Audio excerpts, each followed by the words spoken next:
حضرت عمر رضی اللہ تعالیٰ عنہ سے روایت ہے، فرماتے ہیں کہ میں نے آپ صلی اللہ علیہ وسلم کو فرماتے ہوئے سنا کہ بنی اسرائیل میں ایک شخص تھا جو دن رات برائی میں پھنسا رہتا تھا، اپنے خواہشات نفس کا غلام تھا۔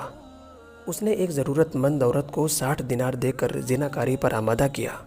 جب وہ تنہائی میں اس برے کام کے لیے تیار ہوا تو وہ عورت بے اختیار رونا شروع کر دی، چہرے کا رنگ ہلکا پڑ گیا۔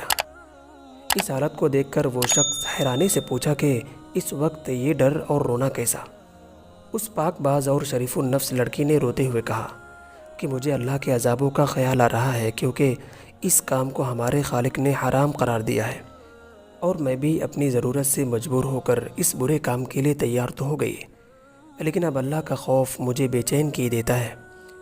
اس عورت نے کہا کہ اے اللہ کے بندے، بدکاری سے باز آ جا اور اپنی جان پر رحم فرما، آخر اللہ کو حساب دینا ہے۔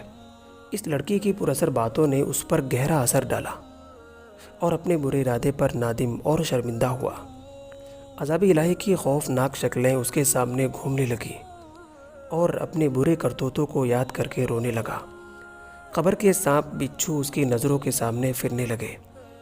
وہ اپنے دل میں سوچنے لگا کہ مجھے تو اللہ کے عذاب سے بہت زیادہ ڈرنا چاہیے، کیونکہ اس عورت نے ابھی تو گناہ کیا ہی نہیں اور اس طرح خوف خدا اس پر طاری ہے، جبکہ میری تو ساری عمر ہی ایسے برے کاموں سے بھری ہوئی ہے۔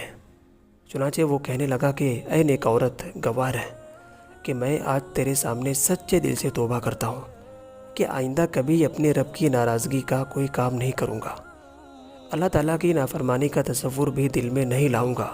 اس کے بعد اس نے سچے دل سے اللہ کے حضور توبہ کی۔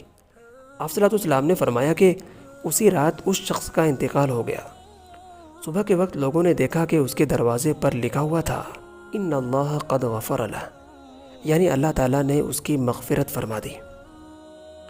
اس واقعے میں اس بے کس و مجبور عورت کا حال دیکھیے کہ ابھی گناہ کیا ہی نہیں، لیکن اللہ کے خوف سے مجنون کی طرح کانپ رہی ہے۔ یہ اللہ تعالیٰ کی نافرمانی سے بچنا اور عذاب کا خوف محض اللہ تعالیٰ کے ڈر اور تقوی کی وجہ سے ہے۔ اللہ تعالیٰ نے ارشاد فرمایا وَمَن يَتَّقِ اللَّهَ يَجْعَلْ لَهُ مَخْرَجًا، کہ جو اللہ سے ڈرتا ہے اس کے لیے مشکلات سے نکلنے کا راستہ پیدا فرما دیتے ہیں۔ اور اسلام ایسی ہی صورت کی توقع ہر ایک مسلمان سے کرتا ہے، اور آپ صلی اللہ علیہ وسلم نے اس سلسلے میں اللہ تعالیٰ سے دعا بھی مانگی ہے، اللہم انی اسألک الہدی والتقی والعفاف والغنی، کہ اے باری تعالیٰ میں تجھ سے ہدایت، پرہیزگاری، تقوی، پاک دامنی اور لوگوں سے بے نیازی کا سوال کرتا ہوں۔ آئیے دعا کرتے ہیں کہ اللہ تعالیٰ ہم سب کو گناہوں سے بچنے کی توفیق عطا فرمائے اور قرآن و حدیث پر چلنے کی توفیق عطا فرمائے، آمین۔